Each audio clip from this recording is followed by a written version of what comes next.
Osmanlı hanedanının en kederli annelerinden biri olan Şerkefsa Sultan'ın öyküsü, parıltılı saray koridorlarından çok Çırağan'ın rutubetli duvarları arasında yankılanır. Valide Sultan unvanını yalnızca 93 gün taşıyabilen, ardından oğluyla beraber 28 yıl sürecek bir mahkumiyete rıza gösteren bu kadının hikayesi, Kafkasya'nın karlı dağlarında başlar. Çırağan Sarayı'nın kapıları ağır kilitler ardındaydı. Nöbetçilerin sert adımları taş avluda yankılanırken, içeride özgürlüğe dair tek bir iz yoktu. Ancak Şevkefsa Sultan pes etmiyordu. Oğlu 5. Murat hastaydı. Zihni karışık, ruhuysa derin yaralarla doluydu. Bir anne için pes etmek, nefes almaktan vazgeçmek demekti. 28 yıl sürecek o uzun bekleyiş devam ederken, Şevkefsa Sultan zihninde geçmişe, Kafkasya'nın serin yamaçlarına doğru bir yolculuğa çıktı.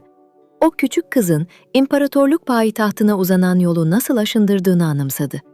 1820 yılında Kafkasya dağlarında bir kız çocuğu dünyaya geldi. Ailesi ona Şevkefsa adını verdi. Çerkez asıllıydı ve ailesinin en küçük ferdiydi. Dağlarda özgürce koşan, nehir kıyılarında oyunlar oynayan, neşeli ve zeki bir çocuktu. Ne var ki bu huzurlu günler savaşın gölgesi düştüğünde son buldu. Kafkasya coğrafyası işgal altındaydı. Direniş her geçen gün zayıflıyor, topraklar el değiştiriyordu. Şevkefsa'nın babası bu çatışmalarda hayatını kaybetti. Annesi 3 çocuğuyla birlikte büyük bir sefaletin ortasında kaldı. Açlık ve çaresizlik diz boyuydu.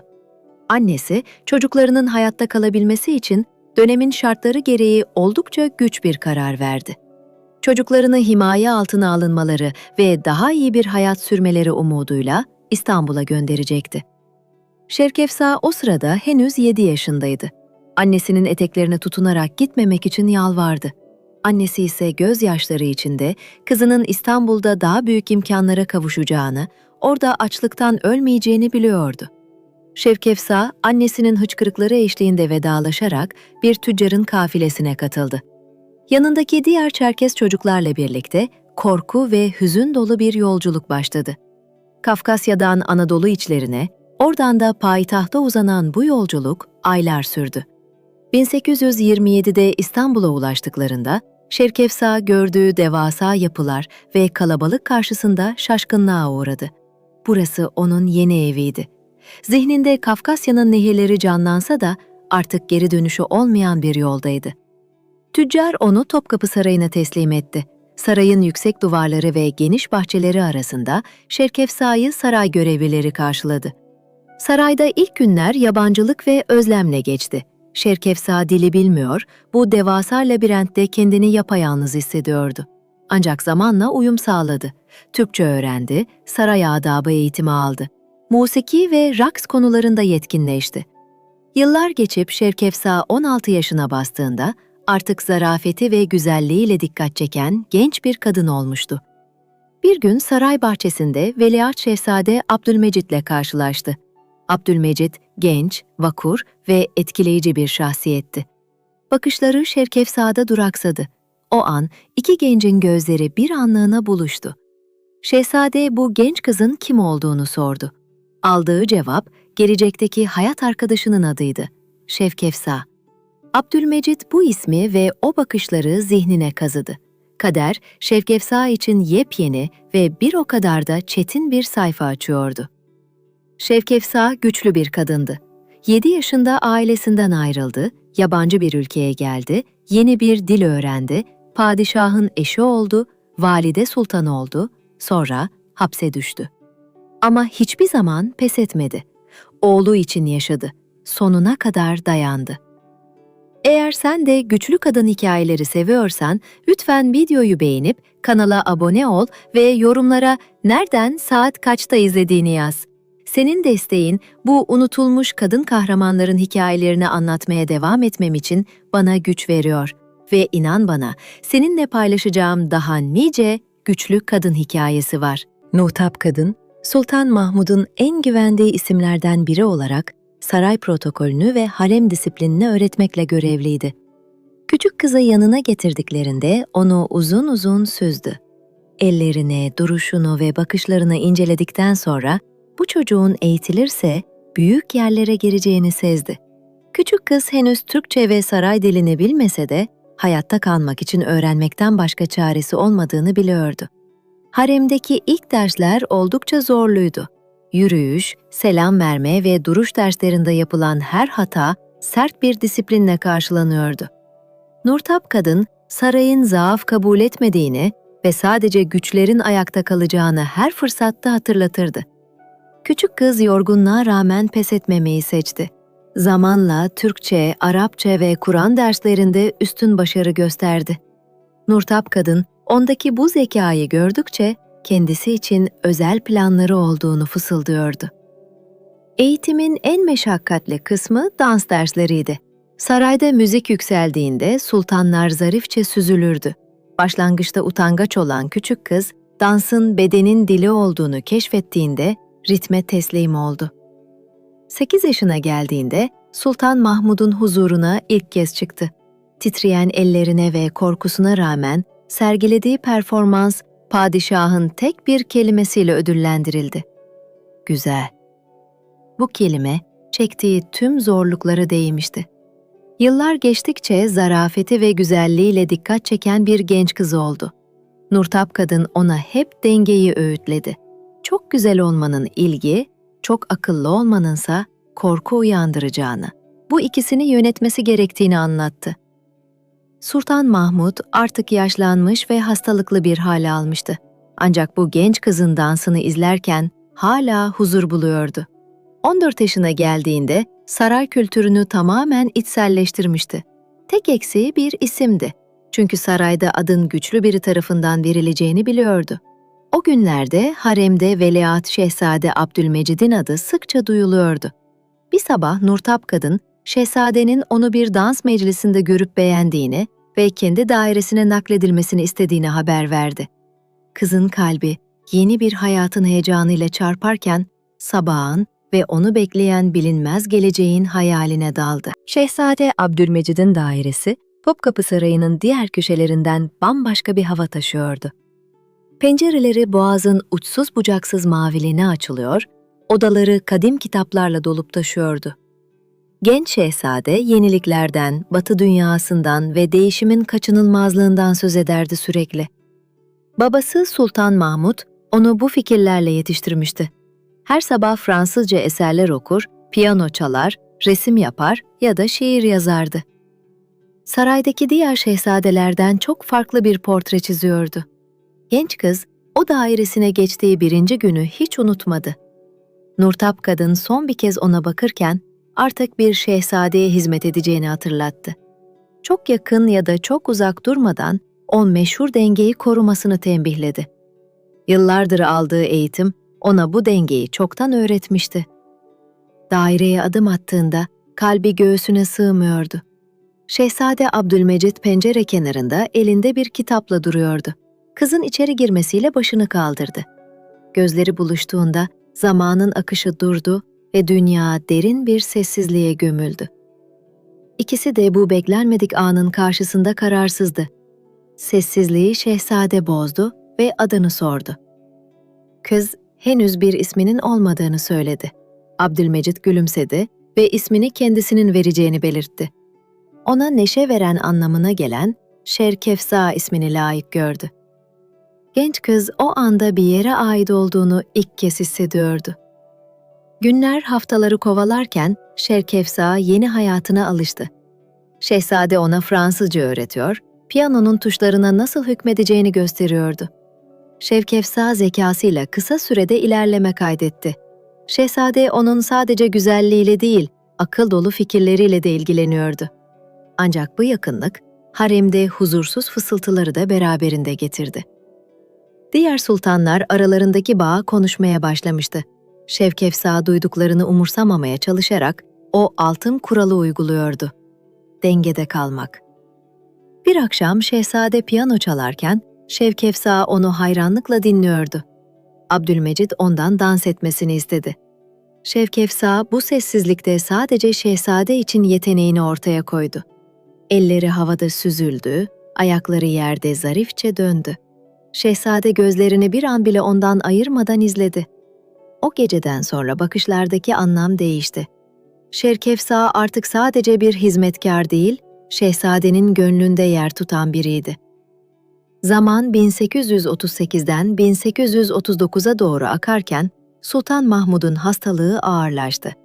Şevkefsa, Abdülmecit tahta çıktığında unutulmaktan korksa da bir gün şehzadenin ona verdiği mücevher kolye ile umut buldu. Abdülmecit onu asla unutmayacağına söz vermişti. Şevkefsa bu kez verilen sözlerin tutulacağına inanmayı seçti. Sultan Mahmud, 1839 yılının 1. Temmuz gününde son nefesini verdi. Saray derin bir matem içindeydi. Ancak bu hüzne büyük bir telaş eşlik ediyordu. Yeni hükümdarın tahta çıkma vakti gelmişti.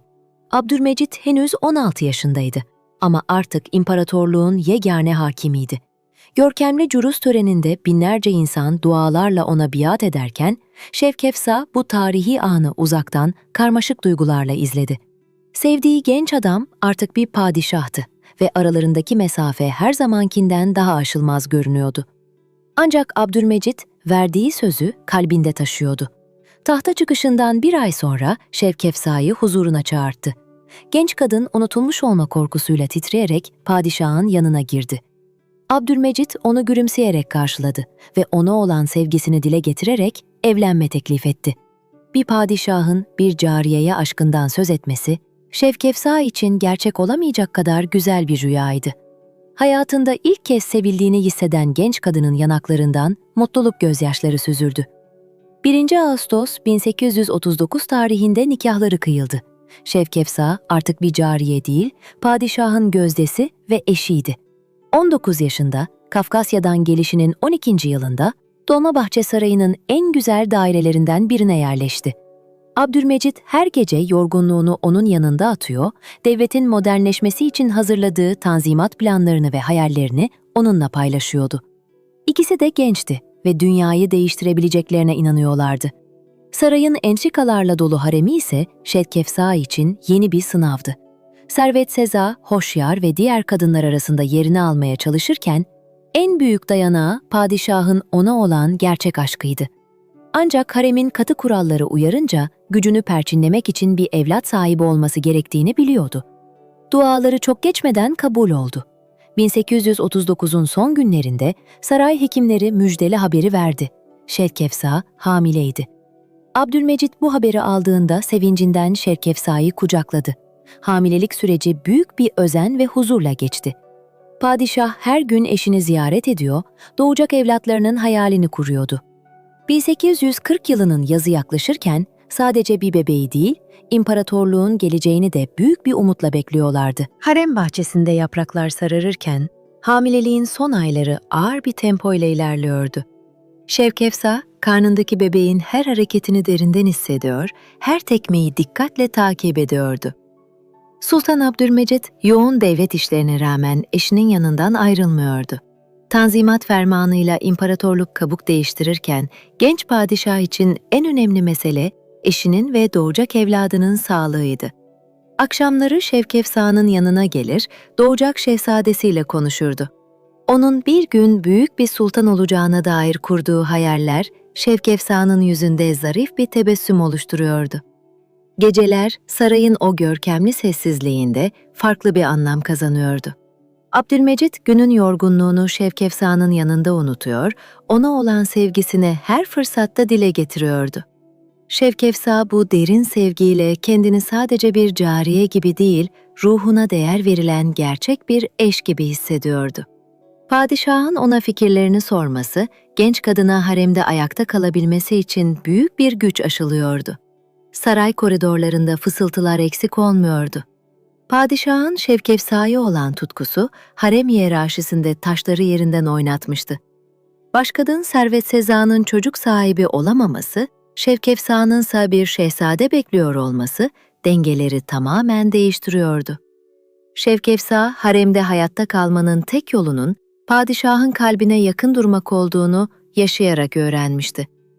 Yaz sıcağının İstanbul'u kavurduğu günlerde, Şevkefsa boğazın serin sularını izleyerek huzur bulurdu. Abdülmecit'le su kenarında yaptıkları yürüyüşlerden birinde, evladına atası Sultan 4. Murat gibi güçlü olması için Murat ismini vereceklerini kararlaştırdılar. Şevkefsa bu çocuğun özel bir kaderi olduğunu şimdiden sezebiliyordu. Eylül ayının 21. günü akşamı, uzun ve sancılı saatlerin ardından sarayda bir bebek ağlaması yankılandı. Şehzade Murat dünyaya gelmişti.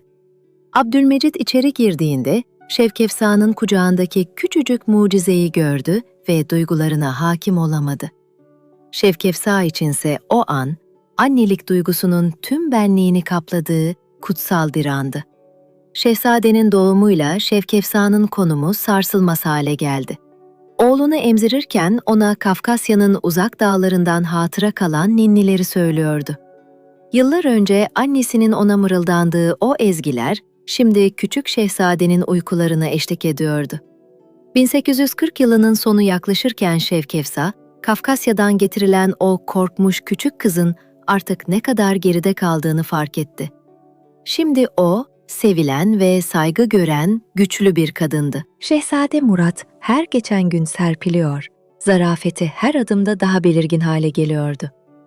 Şevkefsa onu bir an bile yanından ayırmıyor, sabahları şefkatle uyandırıyor, akşamları Kafkasya'dan hatıra kalan ninnilerle uyutuyordu. Anne ile oğul arasında kopması imkansız bir bağ kurulmuştu.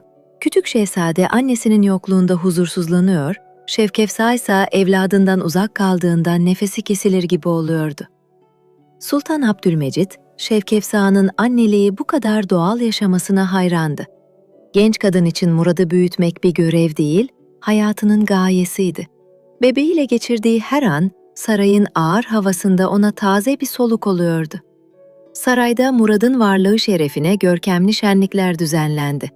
Halk Osmanlı'nın geleceği olarak gördüğü bu küçük şehzadeyi görebilmek için toplandı. Şevkefsa kucağında Murat'la pencere kenarında durduğunda kalbi gururla çarpıyordu. Oğlu koca bir imparatorluğun umuduydu. Ancak haremin sessiz koridorlarında bir rekabet hüküm sürüyordu. Servet Seza Sultan'ın evladı olmaması onu endişeye etmişti. Hoşyar Sultan bir kız evlat dünyaya getirmişti. Ancak harem nizamında şehzadeler her zaman farklı bir konuma sahipti. Murad'ın tek erkek evlat olması Şevkefsa'nın elini güçlendiriyordu. Genç kadın bu gücü temkinli bir sessizlikle koruyordu. Zaman akıp giderken Murad'ın ilk kelimesi annesinin adını sayıklamak oldu. Şevkefsa oğlunun dudaklarından dökülen o ilk hecelerle gözyaşlarına hakim olamadı. Padişah bu ana şahitlik ettiğinde evladının annesine olan düşkünlüğünü tebessümle izledi. 1842 yılına girildiğinde Şevkefsa yeniden bir evlat beklediğini anladı. Abdülmecit bir kız evladı olması durumunda adını Ali'ye koyacağını fısıldadı. Ekim ayında tecrübenin getirdiği bir sükûnetle doğum gerçekleşti. Beşiktaş Sarayı'nda Aliye Sultan dünyaya geldi. Şevkefsa artık 2 evlat annesi olarak günlerini paylaştırıyor, Aliye'nin bakımıyla ilgilenirken Murad'ı asla ihmal etmiyordu. Haremdeki gözler Şevkefsa'nın üzerindeydi. 2 evladı ve padişahın aşkıyla ulaştığı bu konum, kıskanç fısıltıları artırıyordu. Şevkefsa ise sarayın kaygan zemininde hiçbir şeyin kalıcı olmadığını biliyordu. Bugünün gözdesinin yarın düşebileceği gerçeğini unutmadan, yaklaşan fırtınaları seziyor ve evlatlarını korumak için sessizce hazırlanıyordu. Şevkefsa'ya 1843 yılı geldiğinde yeni bir unvan tevcih edildi. Artık Başıkbal değil, 4. Kadın Efendiydi. Harem hiyerarşisinde adım adım yükseliyordu. Servet Seza Sultan hala başkadın unvanını koruyordu, ancak evladı yoktu. 2. kadın olan Hoşyar Sultan'ın bir kızı, 3. kadınlığa yükselen Gülcemal Sultan'ınsa henüz çocuğu bulunmuyordu. Şevkefsa 4. sırada olsa da 2 evlat sahibi olması ona gizli bir güç katıyordu. Zira haremde unvanlardan ziyade hanedanın devamını sağlayacak evlatların varlığı kıymetliydi. Başkadın Servet Seza Sultan bir gün Şevkefsa'yı huzuruna davet etti. Tecrübeli kadın karşısındaki genci uzun uzun süzdükten sonra onun zerafetle haremin odak noktası haline gelmesini takdir ettiğini belirtti. Şevkefsa sadece evlatlarıyla meşgul olduğunu söyleyerek tevazu gösterdi. Servet Seza Sultan, haremde dostlukların da en az rekabet kadar hayati olduğunu hatırlatarak ona elini uzattı. Şerkefsa bu yakınlık karşısında şaşırsa da Nurtap kadından öğrendiği o sarsılmaz dengeyi korumaya kararlıydı. Zamanla bu yakınlığın sebebi belirginleşti. Servet Seza Sultan, kendi evladı olmasa da küçük Murad'ı samimiyetle seviyordu. Murad'ın ona teyze diye hitap etmesi, Şerkefsa için bir güven vesilesi oldu. Böylece haremde Servet Seza, Şerkefsa ve Gülcemal sultanlar arasında güçlü bir ittifak doğdu. Diğer tarafta ise Abdülmecid'in teveccühünü kazanmak isteyen hırslı isimler yer alıyordu. Harem, görünürde sakin ama derinden iki kampa bölünmüştü. 1845 yılında sarayın üzerine kara bir bulut çöktü. Küçük Aliye Sultan ansızın hastalandı. 10 Temmuz 1845 tarihinde Küçük Sultan son nefesini verdi. 2 yaşını henüz doldurmuş olan evladının vefatıyla Şerkefsa'nın feryadı saray duvarlarında yankılandı. Padişah Abdülmecid derin bir keder içine düşerken, Küçük Murat annesinin gözyaşlarını merakla izliyordu. Aliye Sultan ebedi istirahatgahına uğurlanırken Şerkefsa mezarın başından ayrılamadı. Ancak hayatın acımasız çarkları dönmeye devam ediyordu.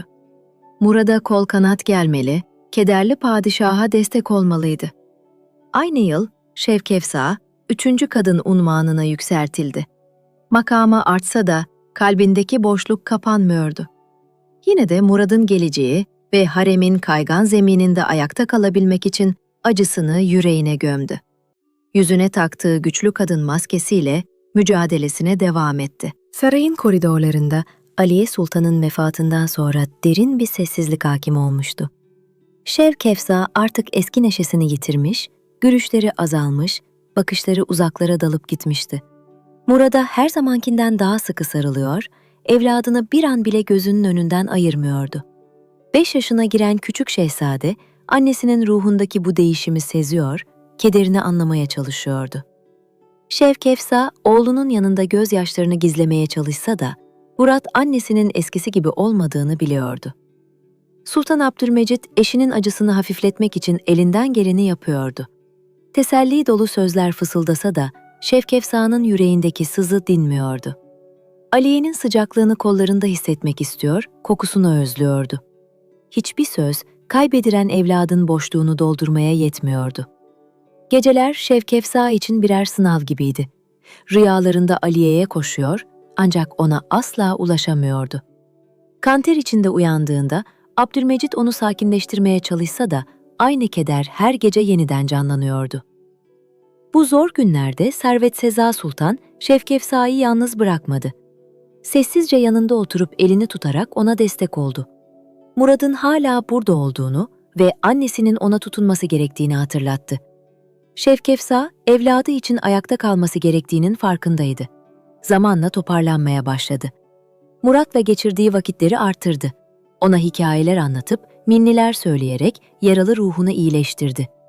Küçük şehzadenin mutluluğu, Şerkefsa'nın yüzündeki zoraki gülümsemeleri gerçeğe dönüştürdü. Murat, annesine yeniden hayat enerjisi veriyordu. 1847 yılına girildiğinde, Şerkefsa evladının hatırasını kalbine gömerek hayata bağlandı. Her 10 Temmuz günü Aliye Sultan'ın mezarını ziyaret ediyor, dualar okuyordu. Murat da bu ziyaretlerde annesine eşlik ediyordu.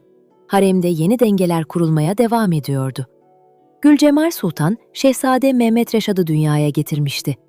Artık Murat tek erkek evlat değildi. Ancak Abdülmecid'in adaleti ve Murad'a olan ilgisi hiç azalmadı. 1849 yılında Şerkefsa, 2. Kadın Efendi unvanına yükseldi. Hoşyar Sultan'ın vefatından sonra önünde sadece Servet Seza Sultan kalmıştı. Sessizce ve zekasıyla yükselen Şerkefsa, gücünü arttırmayı başarmıştı. 30 yaşına bastığında Şerkefsa, Kafkasya'dan başlayıp haremin zirvesine uzanan yolculuğunu düşündü. Kayıplar ve acılarla yoğrulmuş bu yol onu güçlendirmişti. O artık hayatta kalmayı başarmış, dirayetli bir kadındı. Aliye Sultan'ın kaybı, Şerkefsa'nın ruhunda derin izler bırakmış olsa da, hayat durmaksızın akıyordu. Şehzade Murat büyüyor, Sultan Abdülmecit yaş alıyor ve koca imparatorluk bir değişim sancısı çekiliyordu. 1850'li yıllarda Osmanlı, modernleşme yolunda kararlı adımlar atıyordu. Abdülmecit, Avrupa'daki gelişmeleri yakından takip ederek devleti dönüştürmek için çabalıyordu. Ancak sağlığı bu ağır yükü taşımakta zorlanıyordu. Göğsünü daraltan o amansız rahatsızlık sessizce ilerlemiş, yorgunluğu gözle görülür bir hale almıştı. Şevkefsa, padişahın günden güne solgunlaştığını ve sessizliğe gömüldüğünü fark ediyordu. Onun dinlenmesi için dil dökse de Abdülmecit, devletin bekası için durmaya vakti olmadığını söylüyordu. Şevkefsa'nın yüreği endişeyle doluydu. Evladını kaybettikten sonra şimdi de hayat arkadaşını yitirme korkusuyla yüzleşiyordu. Şehzade Murat artık 10 yaşına gelmişti. Zekası ve yeteneğiyle dikkat çeken oğluyla Abdülmecit her fırsatta gurur duyuyordu. Murat, babasının yorgunluğunu hissettiğinde annesine sorular soruyor, Şevkefsa ise onu telaşlandırmamak için padişahın sadece dinlenmeye ihtiyacı olduğunu dile getiriyordu. Haremde bu sırada yeni bir hareketlilik yaşanıyordu. Serfiraz Hanım adındaki genç bir kadın, padişahın teveccühünü kazanmıştı. Bu yeni gözde için Yıldız Sarayı'nda ayrı bir köşk tahsis edilmesi, haremdeki dengeleri sarsmıştı. Şevkefsa, 20 yılı aşan beraberliklerine rağmen bu durumu ilk kez içten içe kıskandığını hissetti. Servet Seza Sultan, Şevkefsa'yı temkinli olması konusunda uyardı. Çok geçmeden Serfiraz'ın padişahın güvenini suistimal ettiğine dair fısıltılar duyulmaya başlandı. Şevkefsa, sessizce yürüttüğü incelemeler sonucunda bu ihaneti kanıtlayan belgelere ulaştı. Belgeleri gördüğünde büyük bir hayal kırıklığı yaşayan Abdülmecit, ihanetin sarsıntısıyla daha da zayıf düştü. Serfiraz gözden düşürülürken Abdülmecit, Şevkefsa'nın sadakatini bir kez daha takdir etti. Ancak bu yakınlaşma bile padişahın bozulan sağlığını geri getirmeye yetmiyordu. Zamanın daraldığı her geçen gün daha acı bir şekilde hissediliyordu. Şevkefsa, yaklaşan sonun gölgesinde sadakatle beklemeye devam etti. İkinci kadın unvanını 1849 yılında almıştı. Ancak asıl nüfus 1850'li yıllarda iyice belirginleşti. Sultan Abdülmecit artık Şevkefsa'ya tamamen itimat ediyordu. Serfiraz'la yaşanan güven sarsıcı olaydan sonra diğer kadınlara karşı mesafeli dursa da Şevkefsa'ya olan yakınlığını hep korudu. Aralarındaki bağ 20 yılı aşkın süredir paylaşılan sırlar, ortak korkular ve hayallerle örülmüştü. Padişah, eşinin kendisini herkesten daha iyi anladığını sık sık dile getirirdi. Şehzade Murat 15 yaşına merdiven dayamıştı. Genç bir şehzade olarak zekası ve yetenekleriyle çevresindekileri büyülüyordu. Fransızcayı akıcı konuşuyor, piyanoyu büyük bir ustalıkla çalıyor ve kağıda döktüğü şiirlerle ruhunu yansıtıyordu. Batı kültürüne duyduğu ilgi Abdülmecid'i gururlandırırken Şevkefsa'yı içten içe endişelendiriyordu. Çünkü Murad'ın amcası Abdülaziz de taht için güçlü bir adaydı. Bu durumun gelecekte bir rekabete yol açabileceğini hisseder Şevkefsa, sessizce fırtınanın yaklaşmasını bekliyordu. Servet Seza Sultan artık yaşlanmış ve hastalıkların pençesinde yorgun düşmüştü. Şevkefsa, kendisine bir anne şefkatiyle yaklaşan bu kadını bir an olsun yalnız bırakmıyordu. Evladı olmayan bir anneyle annesiz büyüyen bir genç kızın yolları bu sarayda kesişmiş, birbirlerini tamamlamışlardı. Şevkefsa, Servet Seza Sultan'ın elini tutarken ondan aldığı güçle haremdeki konumunu sağlamlaştırıyordu. 1855 yılına gelindiğinde Abdülmecid'in sağlığı iyice bozulmuştu. Amansız rahatsızlık gövdesini zayıflatmış, onu vaktinden önce yaşlandırmıştı. Şevkefsa, padişahın başucundan ayrılmıyor, terleyen alnını serin bezlerle siliyordu. Abdülmecid'in ısrarlarına rağmen dinlenmeyi reddediyor, sadakatini her nefeste kanıtlıyordu. Hastalığın ağırlığına rağmen baba ve oğul arasındaki bağ da kuvvetleniyordu. Murat babasını sık sık ziyaret ediyor, onun elini tutarak eski hatıralardan söz açıyordu. Padişah, oğluna karşılaştığı zorluklar karşısında dayanıklı olmasını ve annesinin ferasetine her zaman güvenmesini öğütlüyordu. Şevkefsa bu vasiyet niteliğindeki sözleri dinlerken evladını canı pahasına koruyacağına dair yeminler ediyordu. Günler geçtikçe Abdülmecid'in nefesi seyrekleşiyor, bedeni adeta eriyordu. Şevkefsa uykusuz geceler boyunca her nefesi takip ediyor, sevdiği adamın ellerini bırakmıyordu. Gözyaşlarını içine akıtarak sonun yaklaştığını ve yeni bir mücadelenin başladığını hissediyordu. Şevkefsa 1850'li yılların ortalarında artık ikinci kadın efendi unvanını taşıyordu. Başkadın Servet Seza, sultan makamını korusa da yaşlı ve bitkin düşmüştü. Sarayın asıl nüfuzu Şevkefsa'nın ellerindeydi. Sultan Abdülmecid her önemli meselede ona danışıyor, ferasetine güveniyor ve sözüne kıymet veriyordu. Haremdeki herkes, padişahın gönlündeki asıl yerin Şevkefsa'ya ait olduğunu biliyordu. Ancak sükûnet beklenmedik bir yönden gelen fırtınayla bozuldu. Serfiraz Hanım, daha önceki hadiselerden sonra inzivaya çekilmiş görünse de, mağlubiyeti kabullenecek bir yapıda değildi.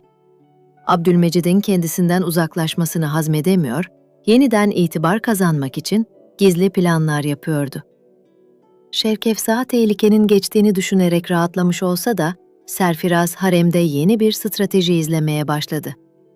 Genç cariyeleri ve diğer sultanları etrafına toplayarak Şevkefsa'nın gücünün herkese ezdiğine dair fısıltılar yaydı.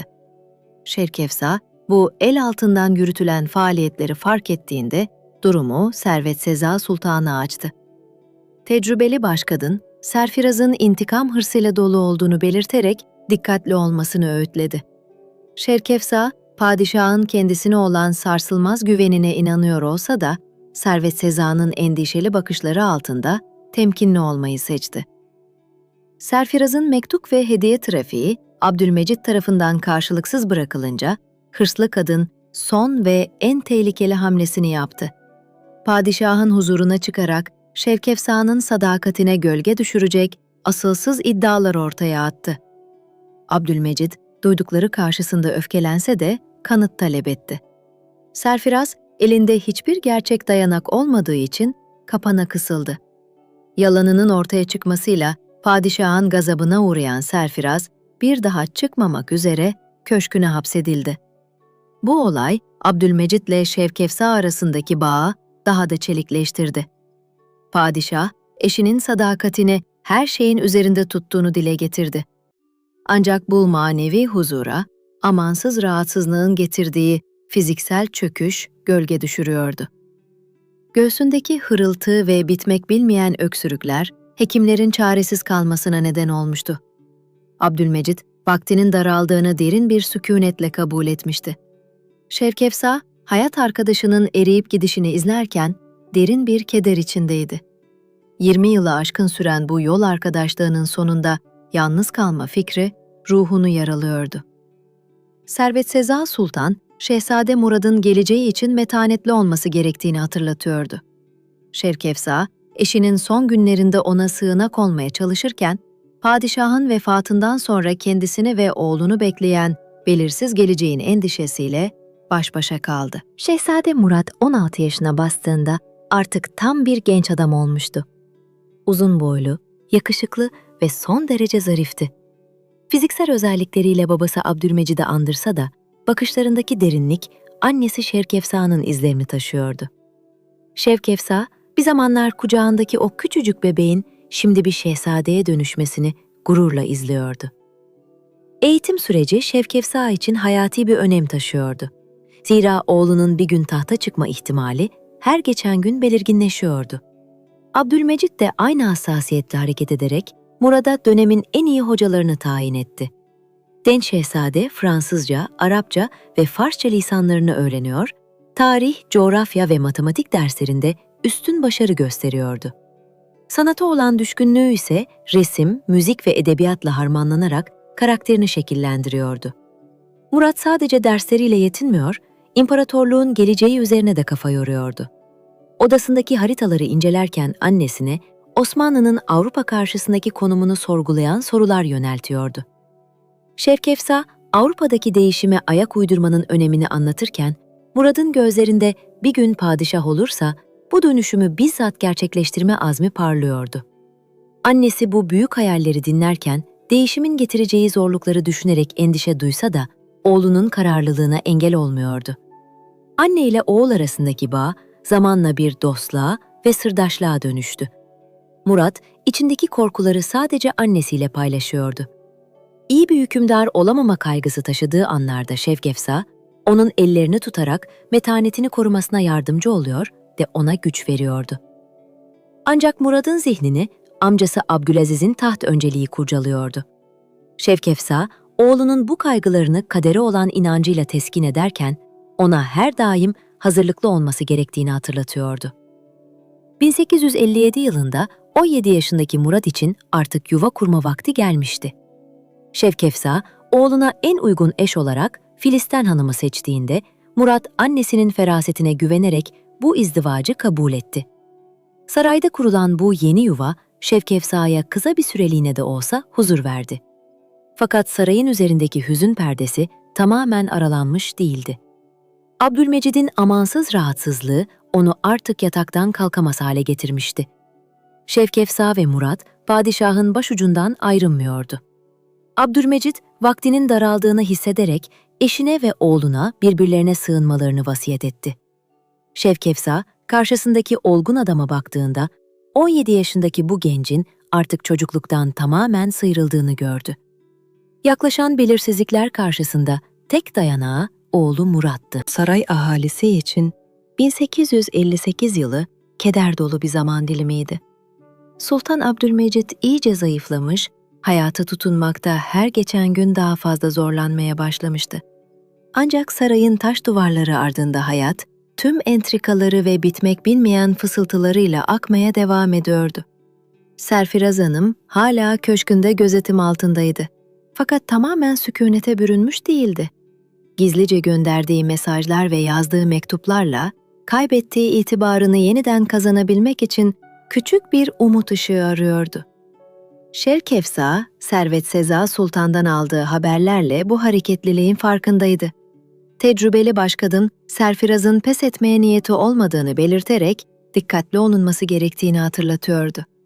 Şevkefsa ise padişahın sadakatinden emin olsa da sarayda güzelliğin bazen her şeyi değiştirebileceği gerçeğini bir an olsun aklından çıkarmıyordu. Ancak Abdülmecid kendisine yapılan sadakatsizliği unutmamıştı. Serfiraz'ın adını dahi duymak istemiyor, ona olan öfkesini muhafaza ediyordu. Bu durum Şevkefseza'nın yüreğine bir nebze su serpiyordu. Serfiraz, padişahın kalbine giden yolların kapandığını görünce rotasını Veliaht Şehzade Abdülaziz'e çevirdi. Ona gönderdiği mektuplarla mağduriyetinden dem vuruyor ve dostluğunu kazanmaya çalışıyordu. Şehzade Abdülaziz'in iktidar hırsı, Serfiraz'ı bir müttefik olarak görmesine sebep olabilirdi. Şevkefsa bu tehlikeli yakınlaşmayı sezdiğinde derhal Şehzade Murat'la konuştu. Murat, amcası Abdülaziz'i ziyaret ederek ona Serfiraz'ın geçmişteki güven sarsıcı eylemlerini anlattı. Şehzade Abdülaziz, yeğeninin haklı uyarılarını dikkate alarak Serfiraz'la arasındaki mesafeyi açmaya karar verdi.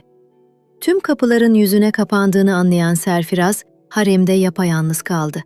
Şevkefsa, rakibinin içine düştüğü bu acınası durumu gördüğünde asil bir duruş sergilemek istedi.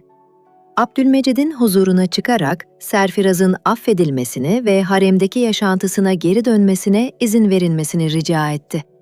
Padişah, Şevkefsa'nın bu erdemli tavrından etkilenerek bu talebi kabul etti. Serfiraz, hapis hayatından kurtulup hareme döndüğünde artık eski gücünden eser kalmamıştı. Şevkefsa tek bir kelime dahi etmeden yanından geçip gitti. Onu affetmek, artık bir tehdit dahi değilsin demenin en sessiz yoluydu. Sultan Abdülmecid'in durumu 1859 yılının başlarında her geçen gün daha da kritik bir hal alıyordu. Amansız rahatsızlık göğsünü tamamen sarmış, nefes almayı neredeyse imkansız kılmıştı. 38 yaşındaydı ancak bedeni vaktinden çok önce yorgun düşmüştü. Hekimler çaresizdi. Avrupa'dan getirilen ilaçlar ve saraya davet edilen uzmanların çabaları netice vermiyordu. Doktorlar yapılabilecek bir şeyin kalmadığını üzüntüyle dile getiriyorlardı. Şevkefsa metanetini korumaya çalışıyordu. Her sabah eşinin odasına giderek perdeleri aralıyor, içeriye taze havanın girmesini sağlıyordu. Ona şiirler okuyor, en sevdiği ezgileri dinletiyordu. Abdülmecit gülümsemeye çalışsa da bakışlarındaki derin hüzün her şeyi anlatıyordu.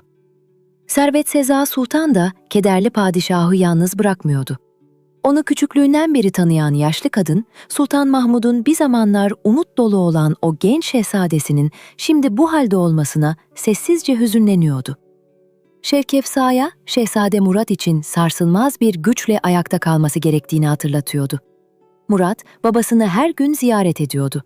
20 yaşına basmış bir genç adam olan oğluna bakarken, Abdülmecid'in gözlerinde büyük bir gurur beliriyordu. Murat, babasının ellerini tutarak, onun kendisi için her zaman bir örnek olduğunu dile getiriyordu. Bir öğleden sonra Abdülmecid, beklenmedik bir güçle yerinden kalkıp pencereye yürüdü. Haftalardır yataktan çıkamamış olan padişahın bu hamlesi Şevkefsa'yı hüzünlendirdi. İstanbul'un semalarına son bir kez bakarken bu eşsiz güzellikten ayrılmanın ağırlığını hissediyordu. O gece Abdülmecid geçmişteki anılarını, babasını ve tahta çıktığı ilk günleri hatırladı. Ardından Şevkefsa'ya dönerek hayatındaki en güzel şeyin onun sevgisi olduğunu fısıldadı. Sabaha karşı padişahın nefesleri iyice güçleşti. Murat babasının yanına geldiğinde gözyaşlarına hakim olamadı. Abdülmecid zayıf bir sesle oğlundan annesine sahip çıkmasını istedi. Murat babasına söz verirken padişahın yüzünde bir huzur belirdi. Şevkefsa ve Murat sonun artık çok yakın olduğunu bilerek sessiz bir bekleyişe geçtiler. İstanbul 25 Haziran 1861 sabahı derin bir sessizliğe bürünmüştü. Şehir adeta nefesini tutmuş, Dolmabahçe Sarayı'ndan gelecek haberi bekliyordu. Koridorlar ıssız, odalar karanlıktı. Sarayın her köşesinde dualar mırıldanılıyordu. Sultan Abdülmecid'in bu dünyadaki son saatleri artık iyice yaklaşmıştı. Şevkefsa yatağın hemen yanı başında 22 yılın tüm hatıralarını kalbinde taşıyarak oturuyordu. Henüz 16 yaşında gencecik bir şehzadeyken tanıdığı o yakışıklı ve enerjik adamın 38 yaşında yorgun bir bedenle eriyip gidişini izlemek ruhunu yaralıyordu. Padişahın soğuyan elini avuçlarının içine alarak "Buradayım sultanım, yanınızdayım." diye fısıldadı. Abdülmecid göz kapaklarını büyük bir güçlükle aralayıp Şevkefsa'ya baktı. Zayıf, neredeyse duyulmayan bir sesle onun ismini sayıklarken ömrünün en güzel parçası olduğunu fısıldadı. Şehzade Murat da babasının diğer elini tutarak bu sessiz vedaya ortak oluyordu. Abdülmecid, oğlunun gözlerinin içine bakarak ondan güçlü olmasını ve imparatorluğun gireceğini omuzlamasını istedi. Murat, babasına verdiği sözle bu büyük sorumluluğu kabul ederken, odada bulunan Servet Seza Sultan da gözyaşları içinde bu son anlara şahitlik ediyordu. Abdülmecid kendisine bir anne şefkatiyle yaklaşan Servet Seza Sultan'dan Şevkefsa'yı yalnız bırakmamasını rica etti. Haremdeki diğer sultanlar ve kadın efendiler de kapı eşiğinde birikmiş, hüzünle padişahlarına veda ediyorlardı. Öğle ezanı minarelerden yükselirken Abdülmecid'in nefesleri seyrekleşti ve nihayet durdu. Odadaki derin sessizlik 22 yıllık bir devrin kapanışını simgeliyordu. Şevkefsa ne bir çığlık attı ne de hıçkırıklara boğuldu. Sadece öylece oturup eşinin elini tutmaya devam etti. Murat annesinin omzuna dokunup vaktin dolduğunu hatırlatana kadar oradan ayrılmadı. Saraydan yükselen matem haberleri ve ardından gelen top atışları padişahın vefatını tüm İstanbul'a ilan etti. Şevkefsa odadan çıkmakta tereddüt etse de Servet Seza Sultan'ın desteğiyle ayağa kalktı. Eşinin alnına son bir öpücük kondurarak ebedi alemde buluşma ümidiyle veda etti. Kapıya doğru yürürken arkasına bakmadı. Zira biliyordu ki geri dönerse bu acının ağırlığı altında ezilirdi. Artık sadece kendi hayatı için değil, babasının mirasını devralan Murat için daha güçlü durmak zorundaydı. Sultan Abdülmecid'in vefat ettiği o kederli günün akşamında kardeşi Abdülaziz tahta çıktı. 25 Haziran 1861 tarihinde bir hükümdar ebediyete göçerken diğeri gelmişti. Zira imparatorluk durmaz ve beklemezdi. Haremdeki hanımlar için bu, kabullenmesi güç bir devrin başlangıcıydı. Artık eski padişahın ailesi olarak yeni bir yaşamın eşiğindeydiler. Şevkefza 40 yaşındaydı. Hayatının olgunluk dönemine girmişti. Ancak saraydaki konumu tamamen değişmişti. Artık Başık Bal değil, Sultan Abdülmecid'in aziz hatırasını taşıyan bir hanımefendiydi. Eski nüfuzu azalmış olsa da en büyük gücü 20 yaşındaki oğlu Şehzade Murat'tı. İlk günler Abdülmecid'in yokluğunun her köşede hissedildiği ıstırap dolu zamanlardı. Şevkefsa sessiz kederine gömüldüğünde Murat babasının vasiyetini hatırlatarak annesine metanet aşılıyordu.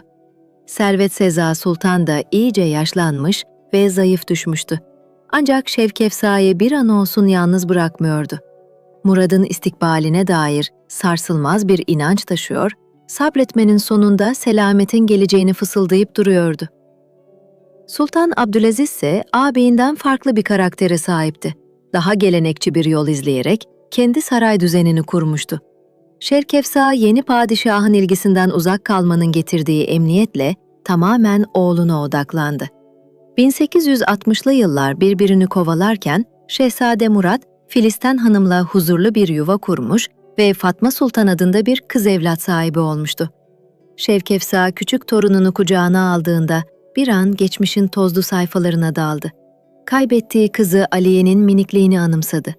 Gözyaşları içinde Fatma Sultan'ın ömrünün kutlu olması için dua etti. 1870'li yılların başına gelindiğinde Şevkefsa 50 yaşına basmıştı.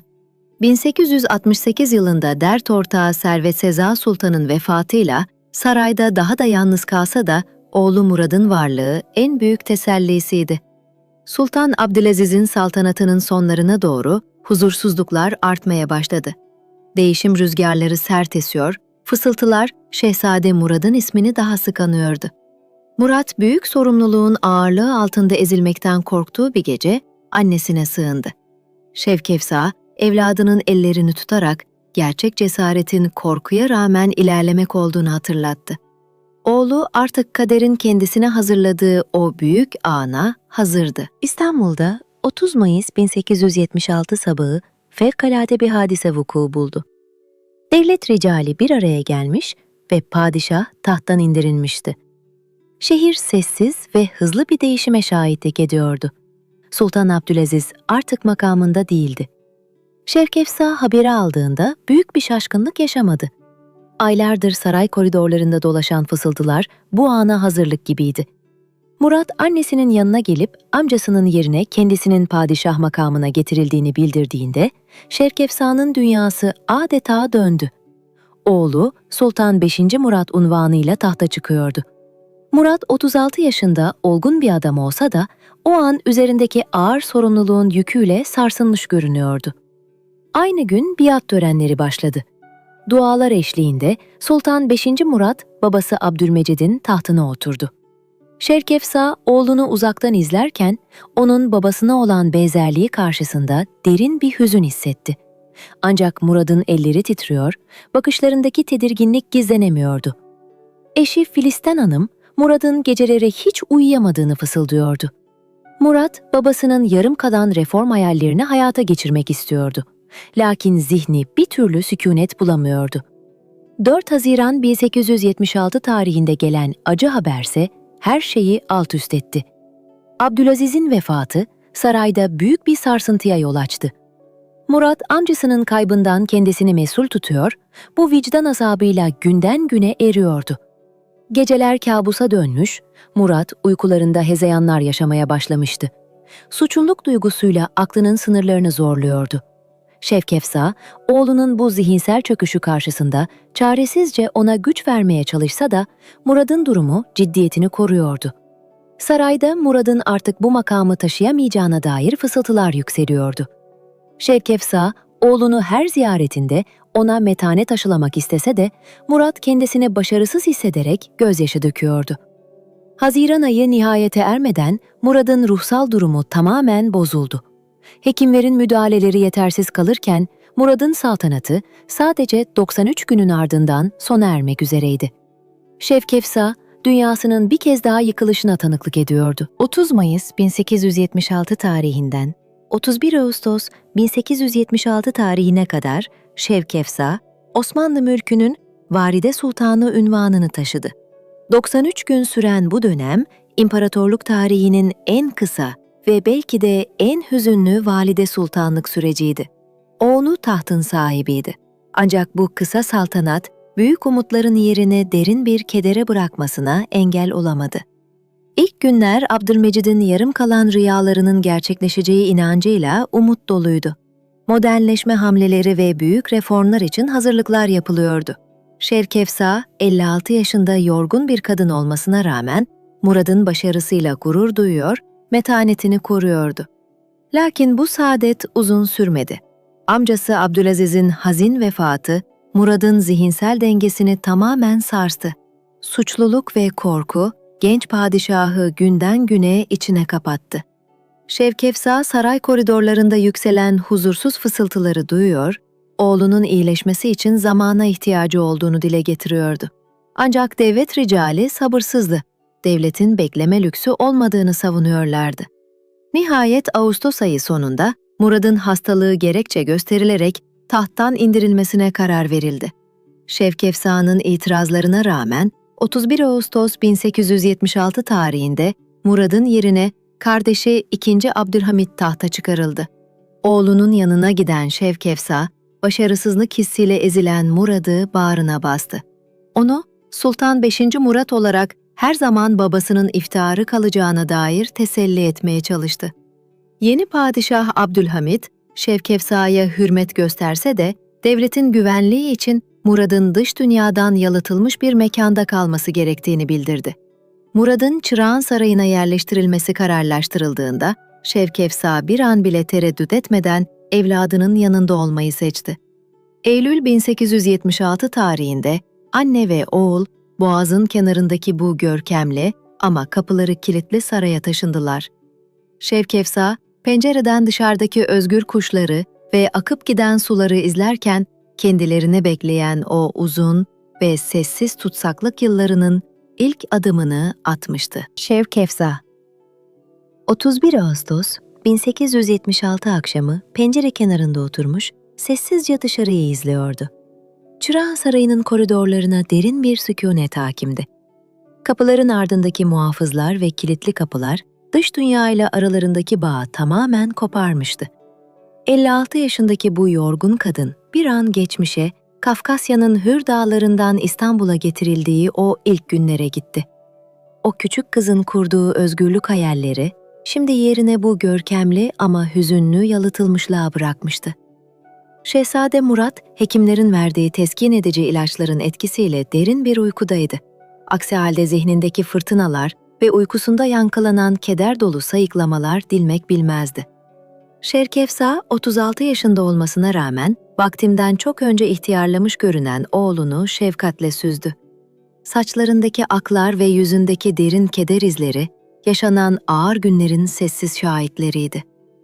Filistin Sultan, eşinin yanı başında beklerken, Şevkefsa'ya Dolmabahçe Sarayı'ndaki rahatına dönmesi için dil dökse de, aldığı cevap değişmedi. Şevkefsa, evladının kendisine duyduğu ihtiyacı her şeyin üzerinde tutuyordu. Günler, dualar, Murad'ın bakımı ve saray odaları arasındaki dar bir döngüde birbirini kovalıyordu. Dış dünyaya kapalı bu yaşamda tek tesellisi, evladının bazen yüzünde beliren o kısa süreli ve umut dolu tebessümlerdi. II. Abdülhamit Han, ziyaretlerinde ağabeyinin durumunu sorduğunda, Şevkefsa metanetini koruyarak cevap veriyordu. Padişah, yengesi olan bu eski Valide Sultan'ın daha konforlu bir daireye geçmesi için ısrar etse de, Şevkefsa her defasında sadece bir anne olarak burada kalmayı tercih ettiğini dile getirdi. Kendi isteğiyle seçtiği bu inziva, evladına olan sadakatinin en büyük nişanesiydi. Yıllar birbiri ardına devrildi. 1877, 1878 ve 1879 yılları geçti. Dışarıda imparatorluk büyük değişimler ve zorlu mücadeleler içindeyken, Çırağan'da zaman adeta donmuştu. Şevkefsa 60 yaşına yaklaştığında bile vazgeçmedi. Her sabah Murad'ın ilaçlarını verdi. Ona eski bir padişahın asaletiyle seslenerek kim olduğunu hatırlattı. Torunu Fatma Sultan'ın ziyaretleri ise Bu kapalı kapılar ardında ona hayatın devam ettiğini fısıldayan yegane neşeydi. Geceleri Abdülmecid'in aziz hatırasıyla baş başa kaldığında, onun gökyüzünden kendilerini izlediği inancıyla teselli buluyor, evladı için ayakta kalmaya söz veriyordu. Çırağan Sarayı. 1880'li yılların ortalarına gelindiğinde, dış dünyadan tamamen yalıtılmış bir sükûnetin mekanı haline gelmişti. Kapıların ardındaki muhafızlar ve mühürlü kilitler, özgürlüğün bu taş duvarlar arasına girmesine engel oluyordu. Şevkefsa 60 yaşını çoktan geride bırakmıştı. Kar beyazı saçları ve yüzündeki derin çizgiler, yaşadığı fırtınaların sessiz şahitleriydi. Lakin ruhundaki o asil metanet hala diriydi. Her nefesini Murad için alıyor, sadece evladı için hayata tutunuyordu. Şehzade Murat da 40'lı yaşlarına ulaşmıştı. Ancak zihni hala yorgun, ruhuysa derin yaralarla doluydu. Kimi zaman zihnindeki bulutlar dağılır, kitap okuduğu, piyano tuşlarına dokunduğu veya bahçede adımladığı sükûnet dolu anlar yaşanırdı. Şevkefsa, evladının yüzündeki o nadir tebessümü gördüğünde bir gün her şeyin düzeleceğine dair umudunu tazelemekten geri durmuyordu. Fakat bu aydınlık günler yerine ansızın gelen derin bir sessizliğe bırakıyordu. Murat bazen haftalarca odasına kapanıyor ve kimseyi tanımayacak kadar kendi dünyasına çekiliyordu. Filisten Sultan, yıllardır eşinin yanı başında sadakatle beklemekten bitkin düşmüştü. Şevkefsa, gelininin yorgunluğunu gördüğünde ona destek oluyor, bir anne ve bir eş olarak bu zorlu imtihanı birlikte omuzlamaları gerektiğini hatırlatıyordu. Dışarıdaysa imparatorluğun çehresi değişiyordu. Sultan II. Abdülhamit Han'ın saltanatı sürerken, Abdülmecid'in bir zamanlar büyük umutlarla başlattığı reform hamleleri yerini farklı bir yönetim anlayışına bırakmıştı. Şevkefsa, eşinin hayallerinin saray koridorlarında yankılanıp kaybolduğunu hissettikçe derin bir keder yaşıyordu. 1888 yılına gelindiğinde Şevkefsa 68 yaşındaydı ve bedeni artık bu ağır yükü taşımakta zorlanıyordu. Nefes darlığı ve göğsündeki hırıltı artmış, hekimler istirahat etmesi gerektiğini bildirmişti. Ancak o, son gücüne kadar evladının başucundan ayrılmamaya kararlıydı. Filisten Sultan'ın ve Murad'ın endişeli bakışları altında ruhundaki tüm şefkatiyle gülümsedi. Kendisini tüketen rahatsızlığa rağmen tek gayesi Murad'ın huzuru olan o sarsılmaz anne yüreğiyle mücadelesine devam ediyordu. Çırağan Sarayı'nda 1878 yılının Mayıs ayında sıradan bir gece başlamıştı. Şevkefsa, Murad'ın yanı başında oturuyor, loş ışıkta ona eşlik ediyordu. Dışarıda bardaktan boşalırcasına yağan yağmurun sesi sarayın taş duvarlarında yankılanıyordu. Her şey zahiren sükûnet içindeydi. Ancak bu sessizlik, fırtınadan önceki o tekinsiz bekleyişi andırıyordu. Gece yarısına doğru sarayın bahçesinden yükselen silah sesleri bu sessizliği bıçak gibi kesti. Şevkefsa yerinden fırlarken bekçilerin telaşlı koşuşturmaları ve koridorlarda yankılanan bağırışmalar odaya kadar ulaştı. Şehzade Murad'ın bakışlarındaki o eski endişe yeniden canlanmış, elleri titremeye başlamıştı. Şevkefsa, evladının omuzlarına dokunarak ona sarsılmaz bir kale gibi siper oldu. Sarayın kapılarına dayanan grup, Ali Suavi önderliğinde Murad'ı yeniden makamına ulaştırmak gayesiyle harekete geçmişti. Şevkefsa kapıyı sürgüleyerek Murat ve Filisten Sultan'ı emniyet altına almaya çalışırken dışarıdaki çatışmanın şiddeti artıyordu. Bir an için zihni bulandı. Bu kargaşa Murat için bir kurtuluş muydu, yoksa felaketin başlangıcı mı? Ancak Murad'ın yorgun dimağı ve titreyen bedeni böyle büyük bir yükü taşıyacak kuvvete sahip değildi. Bekçilerin sert müdahalesiyle bu girişim başarısızlığa uğratıldı ve Ali Suavi hayatını kaybetti. Ortalık durulduğunda geriye sadece barut kokusu ve derin bir korku kalmıştı. Gün ağarırken saraya gelen Sultan II. Abdülhamit Han'ın çelik gibi bakışları Şevkefsa'nın üzerine dikildi. "Validem" diyerek söze başlayan padişahın sesindeki şüphe, Şevkefsa'nın sadakat dolu yeminleriyle dağıldı. Bu olaydan sonra güvenlik önlemleri en üst seviyeye çıkarıldı ve Çırağan'ın kapıları dış dünyaya daha sıkı kapandı. Yaşananlar Murad'ın ruhunda onarılmaz yaralar açtı.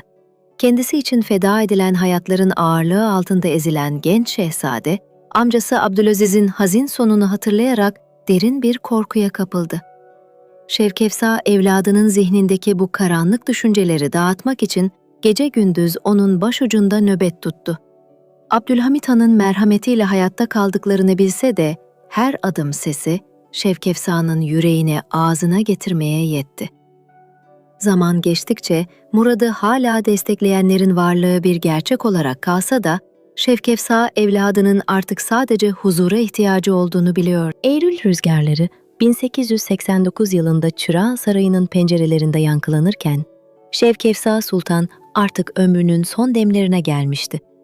69 yaşındaki yorgun bedeni 13 yıllık yalıtılmışlığın ve evladına adanan 28 yıllık sarsılmaz sadakatin ağırlığı altında nihayet teslim oluyordu. Şevkefsa korkmuyordu. Aksine yıllar evvel kaybettiği kızı Aliye'ye ve büyük aşkı Abdülmecid'e kavuşacağı anın huzurunu kalbinde taşıyordu. Hekimler akciğerlerindeki rahatsızlığın artık geri dönülemez bir noktada olduğunu bildirdiklerinde sarayı derin bir keder kapladı. Murat annesinin ellerine sarılarak ondan gitmemesini rica ederken Şevkefsa evladına son tesellilerini veriyordu. Filistin Sultan ve torunu Fatma Sultan'ın gözyaşları arasında ailesine metanetli olmalarını ve dedelerinin mirasını her daim yaşatmalarını vasiyet etti. Eylül ayının ortalarında Şevkefsa tamamen yatağa düştüğünde Sultan II. Abdülhamit Han yengesini son kez ziyaret ederek hürmetlerini sundu. Şevkefsa son gücüyle padişahtan hasta abi Murad'ı yalnız bırakmamasını ve ona iyi bakmasını rica etti. Abdülhamit Han'ın verdiği sözle içi ferahlayan Şevkefsa, ebedi uykusuna hazırlanmaya başladı. 17 Eylül 1889 gecesi, Murad'ın elleri arasında son nefesini verdiğinde, sarayın üzerinde asılı duran o hüzünlü bekleyiş sona erdi. 52 yıllık saray hayatı, 22 yıllık büyük bir aşk, ardından gelen valide sultanlık ve sonu gelmez fedakarlıklar nihayete ermişti. Şevkefsa, Yeni Cami'deki türbesine yıllar evvel hasretle uğurladığı kızı Aliye Sultan'ın yanına defnedildi. Annesinin vefatından sonra Murat, zihnindeki fırtınalarla 15 yıl daha mücadele etti ve 1904 yılında hayata gözlerini yumdu. Kafkasya'nın hür topraklarından gelip imparatorluğun kalbinde fırtınalı bir ömür süren Şevkefsa Sultan, ardında sadece bir hakanın eşi ve bir padişahın annesi olarak değil, sadakatin ve sarsılmaz bir anne yüreğinin en asil örneği olarak unutulmaz bir hatıra bıraktı. İyi geceler, tatlı rüyalar.